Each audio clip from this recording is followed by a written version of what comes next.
Namo tassa bhagavato arahato sama sambuddhassa. Namo tassa bhagavato arahato sama sambuddhassa. Namo tassa bhagavato arahato sama sambuddhassa. Appamado cadhammesu itham manggalamuttamang. Tidak lengah di dalam hal-hal yang bajik, itulah berkah utama.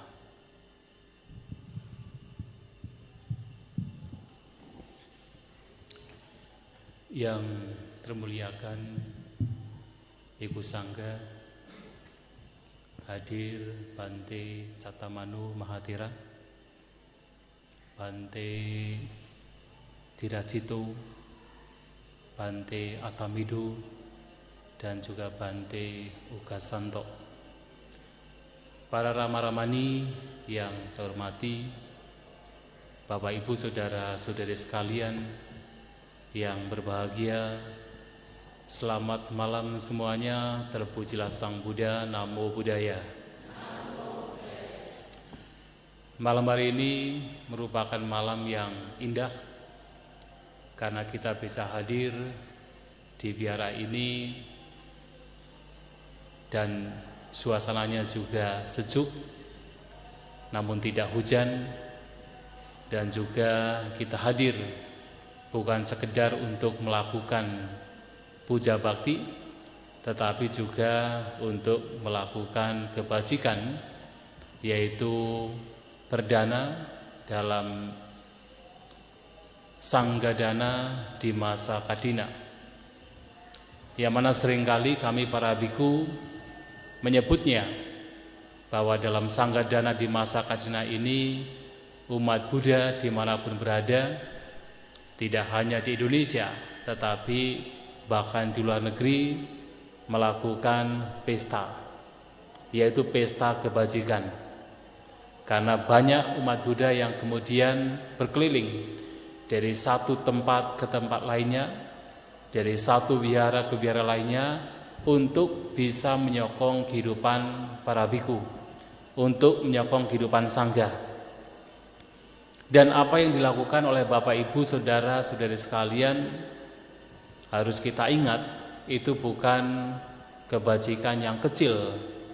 Karena sesungguhnya Anda sekalian ketika menyokong kehidupan para biku, menyokong keberlangsungan sangga, artinya Anda juga sudah ikut andil di dalam melestarikan Buddha Sasana. Mengapa demikian? Karena bayangkan saja, kalau kami para biku tidak mendapatkan sokongan dari Anda sekalian, kami tidak mendapatkan makanan, apa yang terjadi? Kami tidak bisa bertahan. Kalau kami tidak bisa bertahan, para biku kemudian tidak bisa bertahan, maka para biku tidak bisa belajar, apalagi mempraktikkan Dhamma dengan baik. Dan kalau Dhamma tidak dipraktikkan lagi, maka Dhamma itu sendiri akan lenyap, akan hilang. Maka sebenarnya ketika kami para biku mendapatkan sokongan yang baik, kami juga bisa hidup dengan baik, bisa mempertahankan hidup dengan baik, kami juga bisa praktek Dhamma dengan baik, dan ketika Dhamma dipraktikkan dengan baik, maka Dhamma akan tetap lestari. Nah, Bapak Ibu Saudara-saudari sekalian, menyokong kehidupan sangga dikatakan sebagai punyang pasutang anabakang, bahwa kebajikan yang tidak kecil itu telah dikumpulkan. Maka yang dilakukan pada kesempatan malam hari ini merupakan kebajikan yang sebenarnya tidak kecil. Ini adalah kebajikan yang besar karena secara langsung Anda juga ikut andil dalam mempertahankan, dalam melestarikan ajaran Buddha. Bapak Ibu Saudara-saudari sekalian, kalau kita perhatikan terutama adalah Wihara Magadhamma. Saya amati bahwa wihara ini merupakan salah satu wihara yang terkenal, terutama di Jawa Tengah. Walaupun bertempat tidak berada di perkotaan besar, tetapi wihara ini wihara yang terkenal. Jadi kalau seseorang berpikir, atau terutama umat Buddha berpikir tentang Salatiga, maka yang teringat tentang Salatiga berkenaan dengan wihara tidak lain adalah wihara Magadhamma. Dan ini sangat luar biasa. Tetapi kemudian yang menjadi keberlanjutan adalah yang lebih penting lagi. Ketika wihara seperti ini sudah terbangun dengan baik, sudah memiliki fasilitas dengan baik, pertanyaannya adalah apakah sudah benar-benar digunakan untuk terutama umat Buddha di sekitar sebagai sumber, sebagai tempat untuk bisa mendapatkan ilmu Dhamma, untuk bisa mendapatkan kebajikan di sini di wihara. Ini yang menjadi pertanyaan yang mesti kita tanyakan di dalam diri kita masing-masing, terutama Anda sebagai umat Buddha yang tinggal dekat dengan wihara Magadhamma ini. Maka Sang Buddha menyampaikan dalam khutbahnya, terutama tercatat di dalam Tripitaka. Saya mengatakan Tripitaka, bukan Tripitaka ya. Nah, di sana Sang Buddha menyampaikan ternyata umat Buddha itu ada dua jenis. Jadi upasaka, upasika itu ada dua jenis. Yang jenis pertama itu adalah umat Buddha yang tidak mau berkunjung ke wihara. Ini jenis pertama. Jenis kedua adalah umat Buddha yang mau berkunjung ke wihara. Kalau menurut Bapak Ibu saudara-saudari sekalian, kira-kira dari dua jenis umat Buddha ini mana yang lebih baik?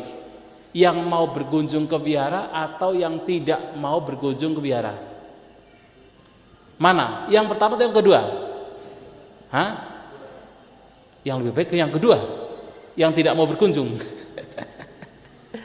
Tentu yang mau berkunjung ke wihara adalah yang lebih baik. Nah, karena sekarang mengapa ini perlu ditanyakan? Karena ada kalanya ada beberapa umat Buddha kita ini punya pandangan, apakah kebajikan itu hanya bisa dilakukan di wihara? Menurut Bapak Ibu saudara-saudari sekalian, apakah kebajikan itu hanya bisa dilakukan di wihara? Benar atau tidak? Tidak ya, jangan ragu ya, jangan ragu. Tentu kebajikan bisa dilakukan tidak hanya di wihara. Dimanapun kita berada, kebajikan masih bisa kita lakukan. Nah, pandangan seperti ini benar. Tetapi kemudian ada beberapa orang yang kemudian berpikir berkelanjutan. Kalau memang kebajikan itu tidak hanya bisa dilakukan di wihara, ngapain juga kita ke wihara? Ngapain juga kita berkunjung ke wihara? Kan kita bisa melakukan kebajikan dimanapun kita berada. Ketika seseorang berpikir bahwa tidak ada gunanya untuk datang ke wihara, apakah cara pikir demikian adalah cara pikir yang benar? Benar tidak? Benar tidak? Ini kayaknya ragu-ragu. Jangan-jangan nggak pada datang ke wihara ini ya. Tentu adalah cara pikir demikian mesti diluruskan. Kalau mengatakan pergi ke wihara itu tidak penting, tidak berguna, itu adalah cara berpikir yang salah. Justru di wihara inilah kita banyak mendapatkan hal yang baik. Di wihara ini kita banyak mendapatkan ilmu tentang Dhamma, kita bisa bertemu dengan kalyanamita, dan di sini pula kita bisa banyak menanam kebajikan. Maka datang ke wihara oleh Sang Buddha dikatakan sebagai hal yang baik. Kalau kemudian antara dua jenis yang datang ke wihara atau yang tidak datang ke wihara, Sang Buddha juga memuji mereka upasaka, upasika yang mau datang ke wihara. Tetapi Bapak Ibu saudara-saudara sekalian, ternyata Umat yang mau datang ke wihara pun juga sebenarnya ada dua jenis. Ada dua jenis. Yang jenis pertama adalah datang ke wihara tetapi tidak mau bertemu dengan para biku. Ini jenis pertama. Yang kedua, datang ke wihara dan mereka mau bertemu dengan para biku yang tinggal di wihara. Jadi ingat, kalau zaman dahulu wihara itu adalah tempat tinggal para biku. Nah, kira-kira dari dua ini mana yang lebih baik? Yang mau bertemu dengan biku atau yang tidak mau bertemu dengan biku? Yang mau bertemu dengan biku. Tapi apa benar ya? Kalau bertemunya cuma ngerecokin doang? Tentu bertemu dengan biku dengan tujuan yang baik. Itu adalah yang lebih baik. Dan ternyata para umat yang mau bertemu dengan para biku pun juga ada dua jenis. Yang pertama adalah hanya bertemu tetapi tidak melakukan apa-apa. Tidak mau bertanya tentang dhamma. Yaitu apa? Malahan kalau datang kemudian yang dilakukan adalah misalnya gosip. Nah, kemudian berbincang hal-hal yang sebenarnya tidak sesuai dengan dhamma. Ini yang pertama. Nah, yang kedua adalah mereka bertemu dengan para biku dan bertanya tentang dhamma. Kira-kira dari dua orang ini, dua jenis ini, mana yang baik? Yang bertemu bertanya tentang dhamma dan bertemu tetapi tidak bertanya tentang dhamma. Yang pertama atau yang kedua? Yang pertama. Wah, Bapak Ibu bijak juga ya. Sudah paham ya? Jadi seharusnya umat Buddha adalah datang ke wihara, bertemu biku yang tinggal di sana, dan yang ketiga bertanya dhamma. Tetapi kemudian yang bertanya dhamma pun juga bisa ada dua jenis. Sang Buddha mengatakan, yang pertama adalah sudah bertanya dhamma, tetapi kemudian apa yang diberikan oleh bante tersebut, oleh biku tersebut tidak disimpan dalam batinnya. Ibaratnya adalah mendengar dhamma melalui telinga kanan, kemudian keluar telinga kiri. Ini yang pertama. Namun yang kedua adalah setelah mendengarkan dhamma disimpan dengan baik, direnungkan dengan baik, disimpan dengan baik. Kira-kira dari dua jenis orang ini mana yang lebih baik? Yang pertama atau yang kedua?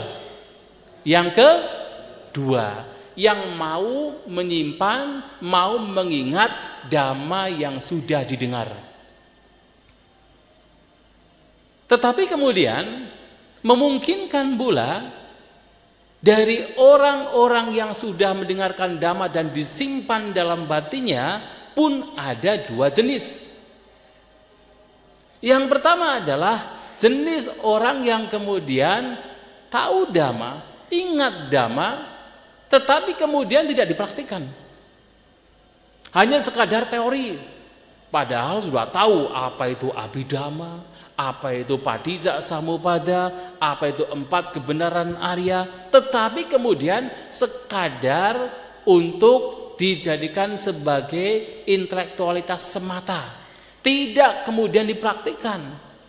Hanya kemudian jenis orang kedua adalah selain mengingat dhamma, mengetahui dhamma, kemudian ia mencoba untuk mengimplementasikan, untuk mempraktikkan ke dalam kehidupan sehari-hari.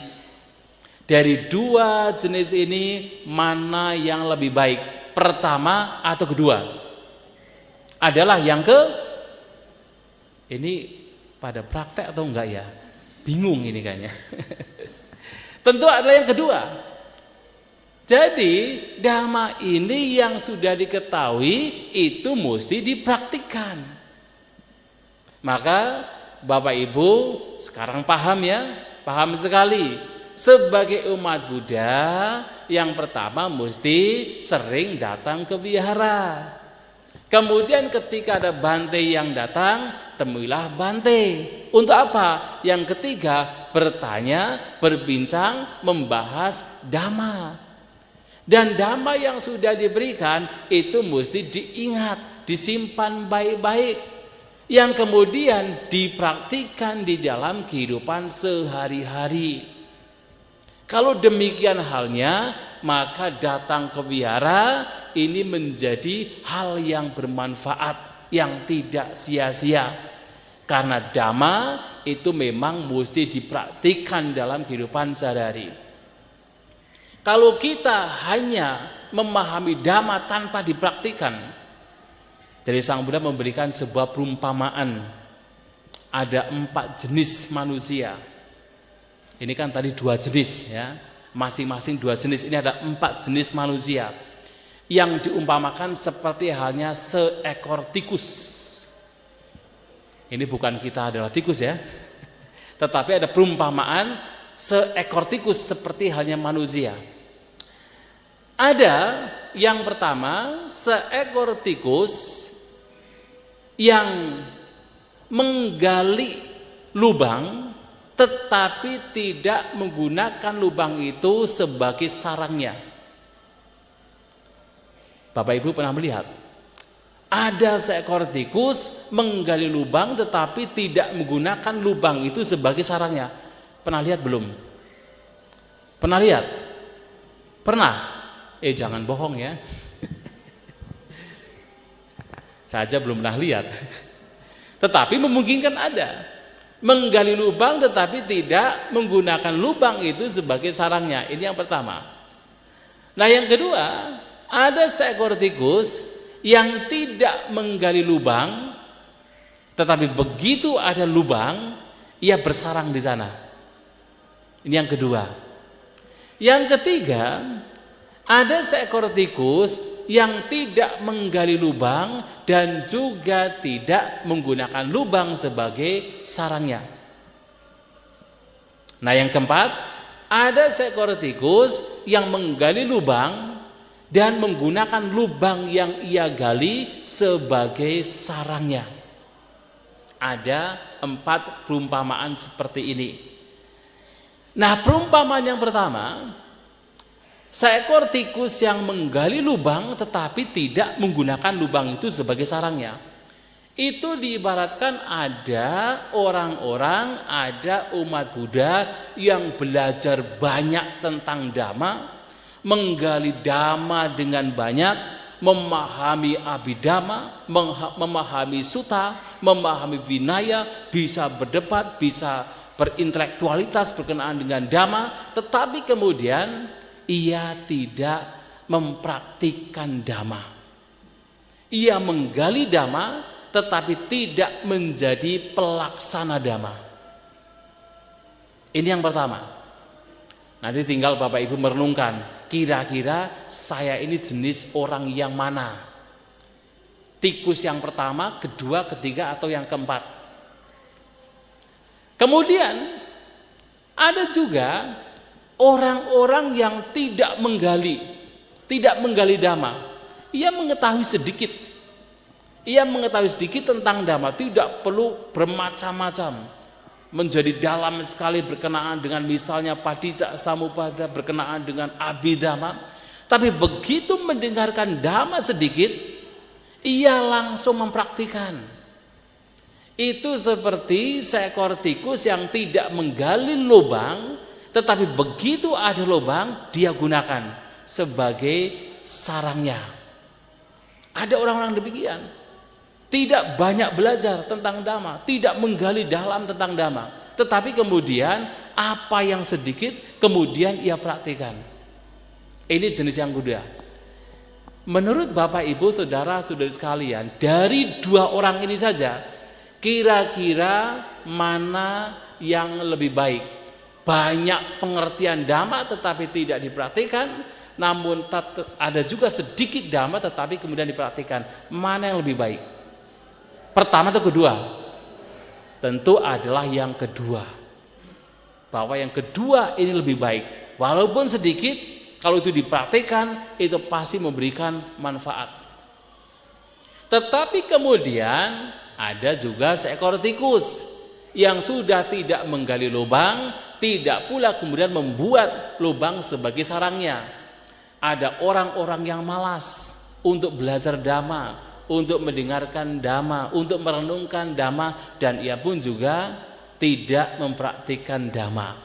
Nah, ini adalah yang paling buruk. Sudah tidak paham dhamma, tidak merenungkan dhamma, tidak tahu dhamma, dan hidupnya tidak sesuai dengan dhamma. Ini adalah yang paling buruk, seperti seekor tikus yang tidak menggali lubang dan juga tidak menggunakan lubang sebagai sarangnya. Nah, yang keempat adalah yang terbaik. Seekor tikus yang menggali lubang kemudian menggunakan lubang itu sebagai sarangnya. Ada orang-orang yang belajar banyak tentang dhamma. Ia menggali dhamma, ia menimbun dhamma sebanyak-banyaknya, kemudian dia implementasikan, dia praktikkan dalam kehidupan sehari-hari. Maka yang keempat ini adalah yang terbaik. Kita banyak belajar dhamma, kita banyak mengetahui dhamma. Ketika datang ke wihara bertemu dengan para biku, mendengarkan dhamma, membahas dhamma, direnungkan dengan baik-baik, kemudian dipraktikkan dalam kehidupan sehari-hari. Nah, ini adalah yang terbaik. Maka sekarang yang juga menjadi pertanyaan adalah, kira-kira kita ini termasuk perumpamaan yang mana?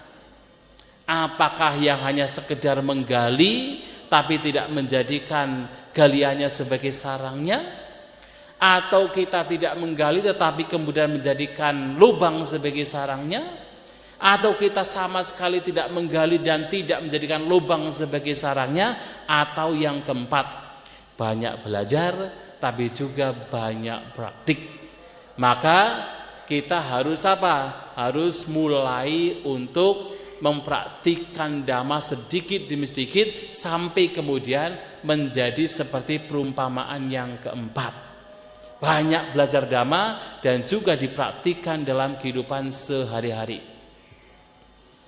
Lantas kenapa? Kenapa kita harus mempraktikkan dhamma? Karena setiap apapun yang kita alami, apakah kita bahagia ataukah kita menderita, kita mendapatkan nasib yang baik atau nasib yang buruk, harus diingat bahwa itu semua hasil dari perbuatan kita. Kita menjadi bahagia itu karena perbuatan kita. Kita menjadi menderita pun juga karena perbuatan kita. Dan karena setiap kebahagiaan dan penderitaan itu hasil dari perbuatan kita, itulah kenapa kita mesti mempraktikkan dhamma. Pernah suatu kali seorang brahmana bernama Subha, ia mendatangi Sang Buddha dan bertanya, "Bante, kenapa kita bisa melihat bahwa di dunia, di tengah-tengah masyarakat, antara satu orang dengan lainnya itu berbeda-beda nasibnya? Ada yang terlahir memiliki usia yang panjang, tapi pula ada yang terlahir memiliki usia yang pendek. Ada yang terlahir dengan sakit-sakitan, tapi ada pula yang terlahir dengan fisik yang sehat, tidak banyak penyakit. Ada yang terlahir dengan paras yang menawan, tapi juga ada yang terlahir dengan paras yang pas-pasan. Ada yang terlahir dengan pengaruh yang besar, ada pula yang terlahir dengan tidak punya pengaruh. Ada pula yang terlahir dengan segala kecukupan dalam materi, tapi ada pula yang terlahir serba kekurangan. Apa yang menyebabkan kenapa setiap orang punya kebahagiaan dan penderitaan yang berbeda-beda, nasibnya berbeda-beda? Apa jawaban Sang Buddha? Sang Buddha menyampaikan, kama sako, kama dayado, kama yoni, kama bantu, kama padi sarano. Bahwa setiap orang adalah pemilik perbuatannya masing-masing, adalah pewaris perbuatannya masing-masing. lahir dari perbuatannya masing-masing, berkerabat dengan perbuatannya masing-masing, dan bergantung pada perbuatannya masing-masing. Kenapa seseorang terlahir dengan usia yang panjang? Oh, ternyata orang demikian dulunya tidak suka membunuh. Tapi kenapa ada orang yang terlahir dengan usia pendek, baru lahir bisa saja meninggal? Oh, dulunya ia suka membunuh. Kenapa ada orang terlahir dengan banyak penyakit? Oh, karena dia dulunya suka menyiksa makhluk lain. Dan kenapa ada yang terlahir dengan sehat fisiknya? Oh, dulunya karena dia tidak suka menyiksa makhluk lain. Kenapa ada orang yang terlahir dengan paras yang menawan, yang cantik, yang disukai, yang rupawan? Oh, dulunya dia itu tidak suka marah-marah, tidak mudah tersinggung. Tapi kenapa ada orang yang punya paras yang pas-pasan? Karena dulunya mudah tersinggung, suka marah-marah.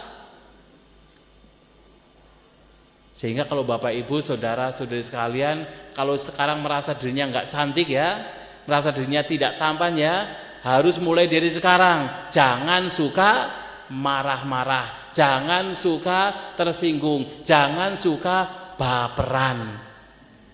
Ya. Dan kenapa pula ada orang-orang terlahir dengan kekayaan, dengan materi yang melimpah? Oh, ternyata dulunya orang itu suka berdana, suka memberi, suka menolong. Dan kenapa ada orang terlahir dengan tidak memiliki kekayaan? Kalaupun ada, itu rasanya serba kekurangan. Disebabkan karena tidak suka berdana. Nah, karena setiap kebahagiaan, penderitaan, nasib kita disebabkan oleh perbuatan kita masing-masing, itulah kenapa kita mesti mengisi hidup kita dengan kebajikan, dengan mempraktikkan dhamma. Dan tidak ada cara lain selain kita mempraktikkan dhamma. Oleh sebab itu, Bapak Ibu, saudara-saudari sekalian, kenapa malam hari ini Anda sekalian datang ke wihara, kemudian berbondong-bondong untuk menyokong kehidupan sangka? Ini juga bagian dari praktek dhamma yang nantinya pasti dan sangat dipastikan sesuai dengan hukum sebab akibat pasti akan kembali pada Bapak Ibu, saudara-saudari sekalian, dan kembali di dalam bentuk kebahagiaan. Karena sesuai dengan hukum alamnya, seperti yang Sang Buddha katakan, yadisang wapate bijang, tadisang labhate palang. Seperti halnya benih yang ditabur, itulah buah yang nanti akan dipanen. Kalau Bapak Ibu menabur bibit padi, pasti panennya pasti padi, tidak mungkin jagung. Kalau Bapak Ibu menabur bibit jagung, pasti panennya adalah jagung, tidak mungkin padi. Demikian pula kalau kita menabur bibit kebajikan, maka panen yang akan kita peroleh suatu saat tidak lain adalah kebahagiaan. Tapi kalau kita menabur bibit kejahatan, bibit keburukan, pasti suatu saat penderitaan, mau tidak mau, tidak bisa kita hindari, pasti datang pada kita juga. Maka kalau kita betul-betul ingin hidup bahagia, kita mencintai diri kita untuk mendapatkan kebahagiaan, hanya ada satu cara. Banyak lakukan kebajikan dengan mempraktikkan dhamma. Maka setidaknya dalam hidup kita sebagai umat Buddha yang punya keyakinan terhadap ajaran Buddha, yang telah belajar dhamma, mengerti dhamma, yang mesti diimplementasikan ke dalam kehidupan sehari-hari, setidaknya 3 hal mesti dilakukan. Apa itu? Yang pertama adalah kita hendaknya senang berbagi. Kita hendaknya suka berbagi, gemar untuk berdana. Itu yang mesti dilakukan. Yang paling awal. Mengapa berdana ini seringkali dikatakan sebagai kebajikan yang paling awal, kebajikan yang paling dasar? Kalau kita perhatikan, Berdana ini merupakan satu kebajikan yang sangat mudah dilakukan oleh siapapun. Bahkan hewan sekalipun juga bisa berbuat kebajikan melalui berdana. Hewan sekalipun itu bisa berdana. Apakah Bapak Ibu, saudara, saudari sekalian pernah melihat ada binatang yang juga berdana? Pernah melihat belum? Pernah belum? Ini bukan menjadi pemerhati ya, tidak menjadi pengamat. Kalau Bapak Ibu apalagi tinggal di kampung, tentu sering melihat ada induk ayam, ada induk burung yang punya anak-anak yang kecil. Siapa yang memberi makanan kepada anak-anaknya? Adalah induknya. Pada saat seekor burung memberi pakan kepada anak-anaknya, apakah itu berdana atau bukan berdana? Itu juga berdana. Ketika seekor induk ayam memberikan pakan untuk anak-anaknya, itu juga berdana. Ketika Anda sebagai orang tua memberikan makanan, kehidupan untuk anak-anaknya, itu juga berdana. Ketika anak memberikan support, dukungan untuk orang tua, itu juga berdana. Hanya memang seekor induk ayam, induk burung biasanya berdana berbagi hanya atas dasar kemelekatan. Tetapi sudah lebih baik, itu lebih baik. Praktek berdana ini pun juga memang harus dipraktekkan secara bertahap. Memang idealnya berdana itu seperti apa? Hujan di mana-mana. Artinya berdana itu mestinya dilakukan tanpa pandang bulu terhadap siapapun. Seperti hujan di mana-mana. Tetapi barangkali beberapa orang ketika mulai mempraktikkan berdana itu seperti hujan lokal, masih pilih-pilih. Oh, kalau Bante Catak Manu yang datang dananya banyak. Tapi kalau Bante Ugasanto yang datang sedikit. Misalnya begitu, masih pilih-pilih. Atau misalnya, ini kan orang tua saya, mesti saya menyokong terhadap orang lain, nggak perlu. Nggak perlu kita membantu ke orang lain. Mungkin masih demikian.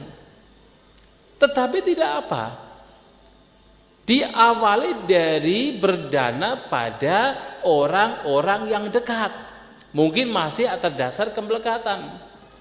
Bahkan Sang Buddha mengatakan begini, kalau Bapak Ibu saudara-saudari sekalian punya kekayaan, kira-kira siapa yang pertama kali harus berbahagia? Kira-kira siapa? Siapa? Terlalu baik. Egois. Siapa? Diri sendiri dong. Ketika kita punya kekayaan, Anda sebagai berumah tangga punya kekayaan, memang yang paling pertama adalah diri sendiri yang patut berbahagia. Yang patut berpuas adalah diri sendiri. Tetapi tentu kalau hanya diri sendiri namanya egois. Maka kemudian Sang Buddha menyampaikan, setelah diri sendiri bahagia, maka yang mesti bahagia adalah siapa? Yaitu orang tua. Maka yang pertama adalah diri sendiri, attanang sukati pinati. Kemudian yang kedua adalah mata pitunang sukati pinati, untuk orang tua, ibu dan ayah. Kemudian siapa lagi? Adalah untuk nyatinang sukati pinati, untuk kerabat. Siapa lagi? Dhamma dasa kamakarasa sukati pinati, untuk para karyawan. Kalau Anda sebagai seorang pengusaha atau katakan punya karyawan, maka ini juga orang-orang yang patut mendapatkan kebahagiaan. Kemudian siapa lagi? Ati tinang sukati pinati, untuk para tetangga atau tamu. Siapa lagi? Samana brahmananang sukati pinati, untuk para pertapa pada zaman dulu, untuk para brahmana itu juga baik untuk kemudian Anda berbagi. Dari yang paling dekat dulu, enggak apa-apa. Dari yang paling dekat, masih pilih-pilih. Tapi kemudian lama-kelamaan menyebar. Dan pada akhirnya Anda berdana tanpa pandang bulu. Artinya seperti hujan di mana-mana. Bertahap. Bahkan motif Anda berdana pun juga bisa bertahap juga. Mungkin Bapak Ibu saudara-saudari sekalian awal kali berdana tujuannya apa? Untuk mendapatkan popularitas, supaya terkenal, supaya namanya itu ditulis, divihara. Wah, kira-kira dengan cara berpikir demikian, pandangan demikian, kira-kira berdana demikian baik atau tidak baik? Baik atau tidak baik? Masih baik ketimbang orang tidak mau berdana, ketimbang pelit, ketimbang kemudian nyinyir gitu kan. Kan ada kadang-kadang, wah itu orang berdana paling untuk popularitas, paling-paling untuk supaya namanya terkenal, kan nyinyir kan. Padahal lebih baik adalah kita harus ikut bermudita cita. Jadi harus ingat, kalau ada orang berdana walaupun itu untuk misalnya nama, itu harus kita berbahagia. Harus berbahagia, harus ikut bermudita cita. Jangan kemudian malah nyinyir. Kalau Bapak Ibu saudara-saudari sekalian pernah mendengar di negara-negara Buddhis seperti Thailand, Myanmar, Sri Lanka, orang datang ke wihara, kemudian melakukan kebajikan di wihara, berdana ke wihara. Apa yang mereka lakukan? Ada lonceng besar, dipukul, teng. Tujuannya apa? Supaya yang jauh itu mendengar bahwa oh ini adalah orang yang melakukan kebajikan. Lantas apa yang mereka lakukan? Di dalam rumah ketika mendengar ada lonceng bunyi, mereka langsung ikut anjali, sadhu, ikut berbahagia. Itu namanya anumodana, dan itu sesuatu yang baik, itu kebiasaan yang baik. Jangan ketika ada orang berdana, wah paling-paling untuk supaya cari nama, untuk popularitas, itu namanya nyinyir. Itu habit yang salah, tidak benar. Mestinya kita ikut berbahagia. Maka berdana walaupun masih punya tujuan untuk supaya dapat nama, masih lebih baik ketimbang orang yang tidak mau berdana, apalagi orang yang bisanya nyinyir. Betul ya? Nah, tetapi kemudian memang ini belum unggul. Yang lebih unggul lagi adalah mungkin orang berdana dengan tujuan nanti kalau saya berdana, maka nanti suatu saat ketika meninggal terlahir di alam surga. Kira-kira kalau berdana dengan tujuan untuk terlahir di alam surga, itu baik atau buruk? Itu masih lebih baik. Tetapi memang ini belum unggul. Maka idealnya adalah motif yang ketiga, tujuan yang ketiga. Berdana dengan tujuan apa? Cita langkara, cita parikara. Untuk menghiasi batin, untuk memperindah batin. Berdana dengan tujuan supaya kotoran-kotoran batin itu sedikit demi sedikit terkikis kemudian lenyap. Berdana dengan tujuan untuk mencapai nibbana, untuk kebebasan, ini yang terunggul. Tetapi dalam praktik dhamma ini bahkan berdana mungkin awalnya motifnya adalah untuk supaya terkenal, nggak apa-apa. Sering dengan pemahaman dhamma, kemudian tujuannya adalah supaya nanti terlahir di alam surga, nggak apa-apa. Nanti kemudian setelah seiring dengan waktu memahami dhamma dengan lebih baik, tujuannya ternyata satu, tidak lain adalah untuk melenyapkan kotoran batin demi pencapaian nibbana. Oh, kalau saya berdana ternyata pikiran saya menjadi lebih ringan, keserakahan saya, kekikiran saya semakin berkurang, rasa pelepasan saya semakin bertambah, kemelekatan saya semakin berkurang. Oh, kalau saya berdana, batin saya happy, kasih sayang saya semakin bertambah, cinta kasih saya semakin berkembang, kebencian tidak ada di sana. Oh, kalau saya berdana dengan tujuan untuk melenyapkan kotoran batin, kebijaksanaan saya berkembang, bertambah, kebodohan saya semakin berkurang. Maka orang demikian berdana bukan untuk tujuan yang lain, tetapi untuk melenyapkan kotoran batin. Dan ini yang terunggul. Tetapi ingat, ini pun juga bisa dipraktikkan, dilalui dengan cara bertahap. Dari mungkin berdana dengan motif yang masih rendah, kemudian menengah, pada akhirnya kemudian berdana dengan motif tujuan yang tertinggi. Bahkan kemudian ketika kita mulai untuk berdana, mungkin tidak semua orang dalam melatih untuk berdana itu langsung bisa melepas, tidak. Karena dia mengatakan, Sang Buddha mengatakan, berdana ini baik ketika seseorang bahagia sebelum berdana, bahagia sewaktu berdana, dan bahagia setelah berdana. Kan begitu. Tetapi kemudian mungkin ada orang-orang yang mungkin awalnya bahagia, ketika melakukan bahagia, tetapi setelah melakukan masih kecewa, masih merasa menyesal, kenapa kok saya harus berdana? Kan saya masih membutuhkan, masih demikian. Atau mungkin ketika pada saat mau berdana sulit sekali. Tapi begitu berdana merasa bahagia, setelah berdana juga bahagia. Nah, awalnya mungkin demikian, tapi lama kelamaan seseorang bisa berbahagia. Setiap kali mau berdana sudah merasakan kebahagiaan. Setiap kali melakukan berdana bahagia. Dan bahkan ketika berdana sudah berhasil dilakukan juga bahagia. Batin menjadi lebih ringan. Dan ini juga mesti dipraktikkan secara bertahap.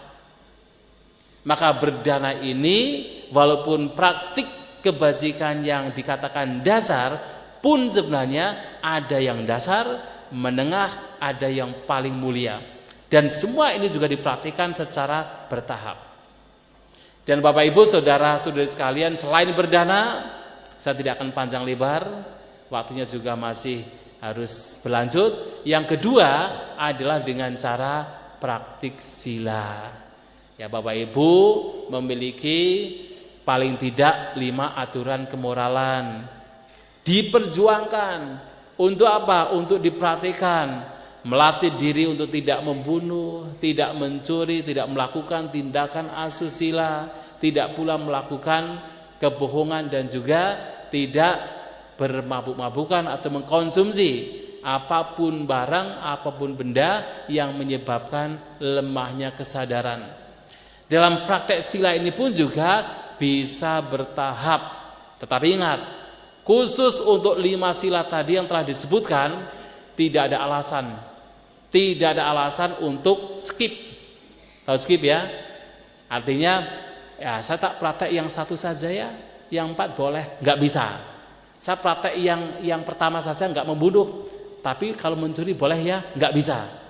Saya praktek yang katakan yang 4 saja, maksudnya yang 1, 2, 3 dan yang kelima, kalau yang bohong kayaknya nggak apa-apa ya, nggak bisa juga.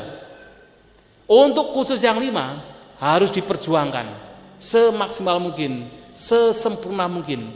Tapi kemudian untuk praktek kemoralan yang lebih lanjut itu bisa bertahap. Yaitu seperti apa? Anda selain 5 sila bertahap dalam waktu tertentu, seperti bulan gelap, bulan terang, pertengahan bulan gelap, pertengahan bulan terang, Anda bisa menambah latihan kemoralan. Yaitu apa? Mempraktikkan 8 sila. Bertahap. Kalau kemudian mau melanjutkan lagi, Anda bisa mempraktikkan 8 sila tidak hanya di bulan gelap atau bulan terang atau pertengahannya.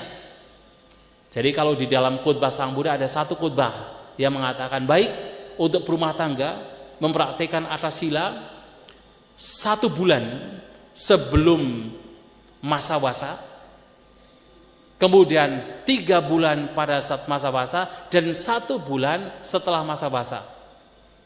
Artinya 5 bulan berturut-turut.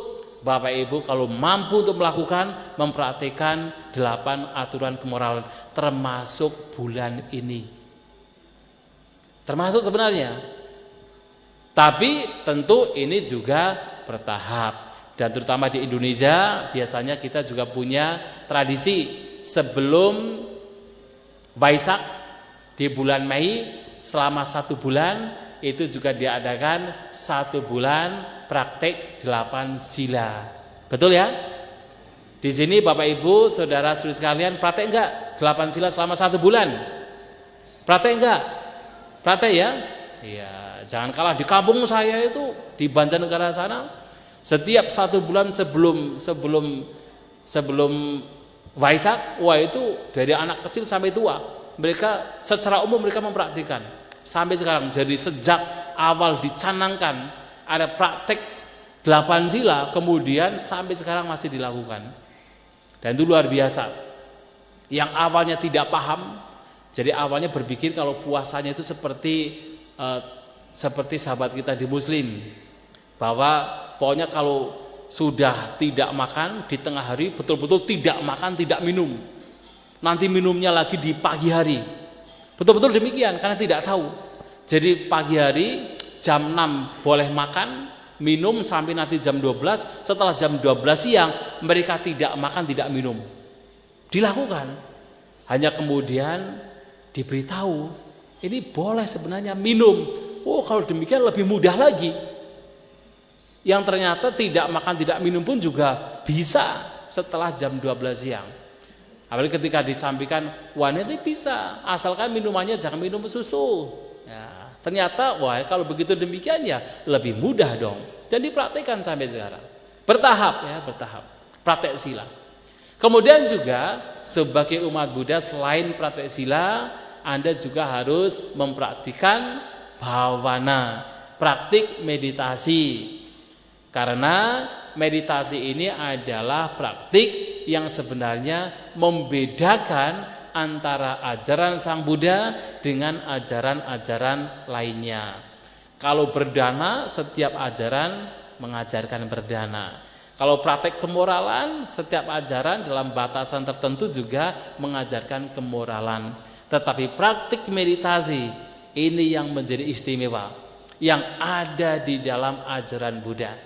Maka praktek meditasi pun juga mesti dilakukan. Bagaimana Anda bermeditasi? Apa itu meditasi? Meditasi adalah menjaga batin. Menjaga batin dari pikiran-pikiran yang tidak bermanfaat, pikiran-pikiran yang buruk. Itu meditasi. Sekarang yang mesti dipahami adalah kapan pikiran yang buruk, yang tidak bermanfaat itu muncul dalam batin kita. Kapan itu muncul?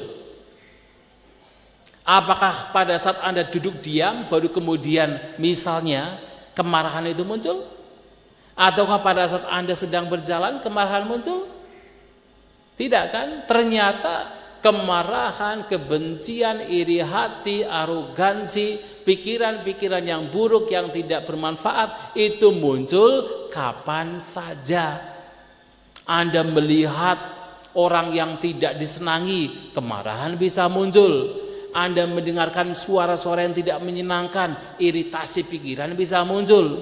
Anda mencium bebauan yang menyenangkan, keserakahan bisa muncul. Ternyata kapan saja pikiran-pikiran yang tidak bermanfaat itu bisa muncul. Itulah kenapa kemudian meditasi yang diajarkan Sang Buddha adalah harus dipraktikkan dalam setiap waktu. Kuncinya adalah kita menjaga batin kita. Jangan kemudian sampai ketika misalnya kemarahan muncul dalam batin ketika melihat mungkin di tengah perjalanan kita bertemu dengan orang yang dulu pernah melukai kita. Muncullah kebencian, muncullah kemarahan. Dan kalau Bapak Ibu pada saat itu muncul kemarahan dan kemudian mencoba untuk meredam kemarahan pada saat melihat orang yang tidak disenangi, itulah sesungguhnya yang disebut sebagai meditasi. Itu adalah bhavana. Ketika Anda mendengarkan suara kemudian dari suara memunculkan kebencian atau memunculkan keserakahan, Anda kemudian meredamnya, tidak membiarkan kemarahan berkembang, tidak membiarkan keserakahan berkembang, itulah meditasi, itulah bawana. Maka kuncinya adalah menjaga batin setiap saat, setiap waktu. Jangan membiarkan pikiran-pikiran buruk muncul apalagi berkembang. Kalau sudah muncul, harus segera dilenyapkan. Kalau demikian halnya, itulah yang mesti kita lakukan berkenaan dengan meditasi sesuai dengan yang diajarkan oleh Sang Buddha. Nah, 3 ini Bapak Ibu, perdana, praktek sila, praktek meditasi mesti dilakukan karena inilah yang nanti akan membawa kebahagiaan dalam hidup kita, baik dalam kehidupan sekarang maupun nanti setelah kematian. Apapun yang nanti akan kita alami setelah kematian yang akan menjadi bekal kita, itu bukan harta benda yang terlihat, bukan pula istri, bukan pula suami, bukan pula kekuasaan pengaruh yang menjadi bekal kita. Tidak lain adalah perbuatan kita. Apakah perbuatan baik atau perbuatan yang buruk? Kalau kita melakukan perbuatan buruk, maka itu pula yang menjadi bekal kita. Seperti apa? Bekal nasi basi, tidak bisa digunakan, kalaupun digunakan membawa penderitaan. Tapi kalau kita melakukan kebajikan, maka itulah yang menjadi bekal kita. Itu seperti bekal makanan yang mewah, yang memberikan kebahagiaan pada kita. Maka Bapak Ibu Saudara-saudari sekalian, isi hidup kita dengan berbagai macam kebajikan. Berbagilah, berdanalah, tidak hanya pada malam hari ini, tapi kapanpun, dalam situasi apapun Anda punya kesempatan, berbagilah. Dan juga rawat sila, jaga kemoralan dengan baik. Dan setiap saat, setiap waktu menjaga batin untuk pengembangan batin, untuk bawana. Dengan demikian kita sudah lengkap sebagai seorang Buddhis, sebagai seorang upasaka-upasika, atau bahkan kami sebagai para biku. Semoga kita semua berbahagia, selamat merayakan Kadina, selamat berbuat kebajikan, sabisata bawantus kitata, semoga semua makhluk berbahagia.